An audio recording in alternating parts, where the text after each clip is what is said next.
Fala galera, professora Carol Alves aqui com vocês novamente, dando continuidade ao conteúdo querido de função de segundo grau. Vambora, gente, que olha, esse conteúdo é espetacular, não vai sair da vida de vocês, Enem tá aí e ele vem com esse conteúdo, tranquilo? Então vambora, gente. Ó, função de segundo grau, aula 2, tá bom? Então vamos conhecer as características dessa função, tá? Na aula passada, nós vimos a formação de uma função de segundo grau, que pode ser também chamada de função quadrática, tá? Tá lá na aula anterior a gente viu isso, tá? A gente aprendeu a reconhecer os coeficientes, né? A formação da função. E na aula de hoje, nós iremos ver as características no gráfico, as características dos pontos notáveis de um gráfico de uma função do segundo grau, a função quadrática, tá bom, gente? Então vamos lá. Olha só, primeira coisa que nós precisamos saber, as características do gráfico de uma função,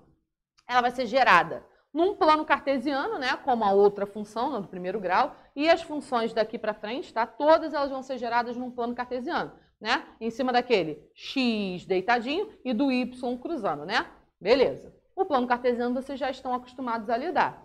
E aí, gente, a gente vai saber o seguinte, o formato de uma função do segundo grau, uma função quadrática representada lá no gráfico, vai ser um formato parabólico. O que é isso, Carol? A função ela vai ter o formato de parábola. É um sorrisão, tá, gente? É um sorriso, é uma boquinha assim, vocês vão ver daqui a pouco como é esse gráfico, tá bom? E aí, ó, nós precisamos prestar atenção em algumas coisas. O formato ele é parabólico, então é uma parábola, mais ou menos assim mesmo, esse formatinho aqui que você tem, né? E aí, qual a variação que a gente pode ter na parábola? Assim como a gente tinha lá na função do primeiro grau, a gente tinha a reta, né? A reta representa uma função do primeiro grau. E aí a gente tinha assim, tiver assim crescente ou decrescente, tá subindo, tá crescendo e descendo, tá decrescendo, você falava isso, né? Aqui a gente vai ter uma variação também. A gente vai ver para onde está a abertura da nossa parábola. Se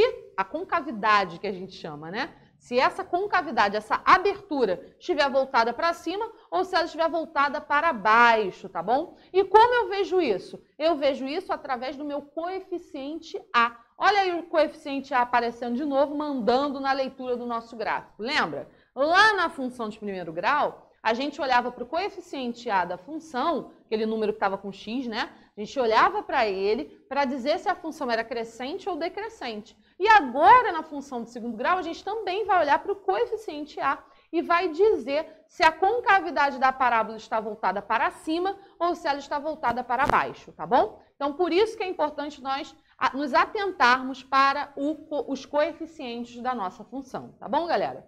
Outras coisas que nós podemos ver também, outra coisa que é muito importante, são os pontos notáveis. O que são eles? São os pontos essenciais para que a função aconteça, para que a função seja escrita, seja representada no nosso gráfico, tá?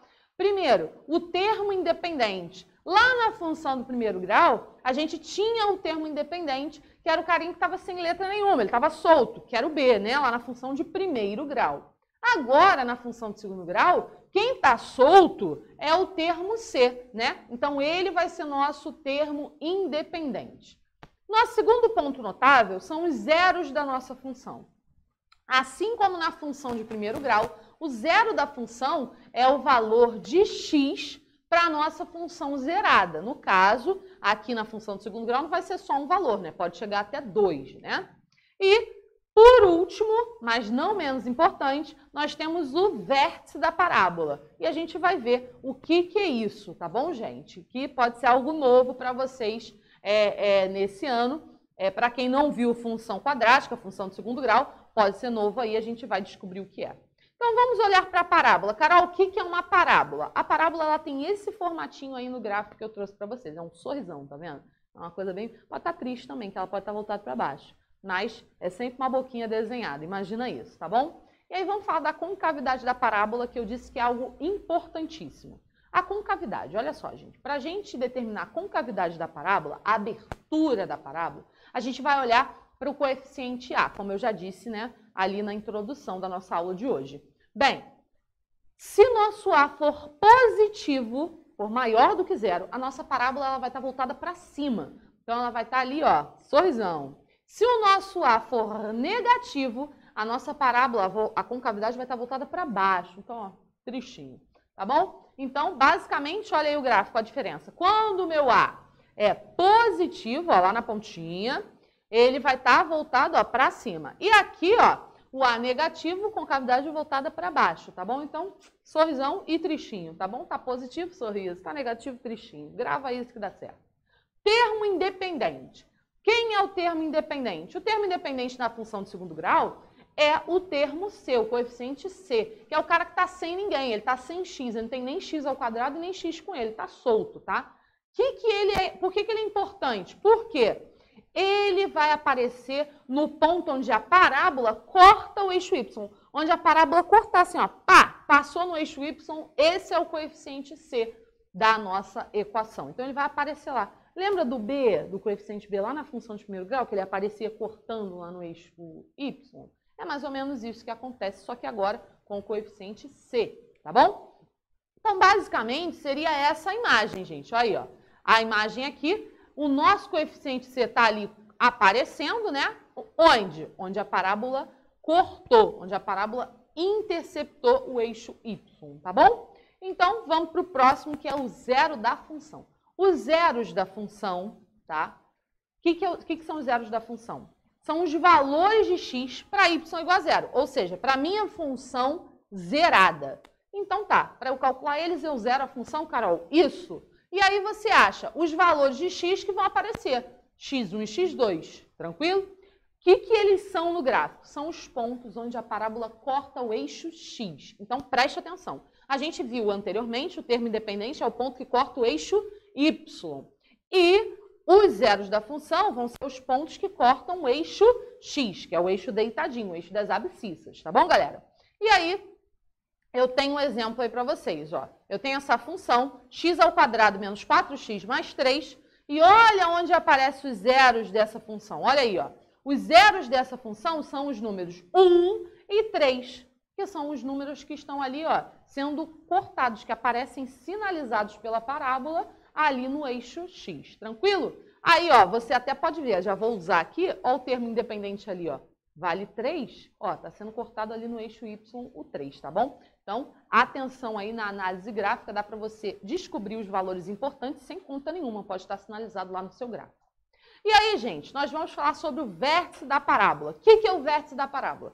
O vértice da parábola é o ponto mais extremo da sua parábola. Pode ser o ponto mais alto, né? Se ela estiver voltada para baixo, ó, né? Fazendo uma curva assim, vai ser o ponto mais alto. Se ela estiver voltada para cima, né? Vai ser o ponto mais baixo, vai ser esse cara aqui, é o ponto mais extremo, tá bom? A gente vai ver que o x do vértice e o y do vértice vão formar esse cara. É um par-ordenado especial, tá? Então, você vai ter uma formulazinha para calcular o x do vértice e uma formulazinha para calcular o y do vértice. Os valores deles casados vão mostrar onde é o ponto do vértice, onde é esse encontro, esse ponto mais extremo da sua parábola, tá bom? Como eles são encontrados? Como eles são encontrados? Eles vão ser encontrados através dessa fórmula aqui que eu vou colocar para vocês. X do vértice vai ser encontrado por menos b sobre 2a. Que b é esse, Carol? Que a é esse? B vai ser o b lá da sua função que for dado, o a vai ser o a lá da sua função que for dado. E y do vértice vai ser calculado por menos delta sobre 4a. Vou calcular o delta, Carol, que nem em equação do segundo grau lá no 9º ano? Sim. E o a? O coeficiente que foi dado na sua função, tá bom? Então, basicamente, gente, vocês têm aí uma retomada da equação do segundo grau com vocês. Com isso, gente, nós temos que a formação do gráfico vai ser dessa maneira. Ó, eu tenho o x1 e o x2, eu tenho a variação, se o meu a for negativo, vai estar voltado para baixo. Se o meu a for positivo, vai estar voltado para cima. O vértice, olha lá, é o encontro do x do vértice com o y do vértice, tá? Botei dois gráficos diferentes para vocês olharem mais ou menos a composição. Na nossa aula online, nós iremos resolver alguns exercícios e fazer demonstrações de como vocês vão conseguir construir esses gráficos, tá, galera? Eu espero que a nossa aula tenha sido produtiva e a gente se encontra no nosso encontro online, tá bom? Um beijão e até a próxima!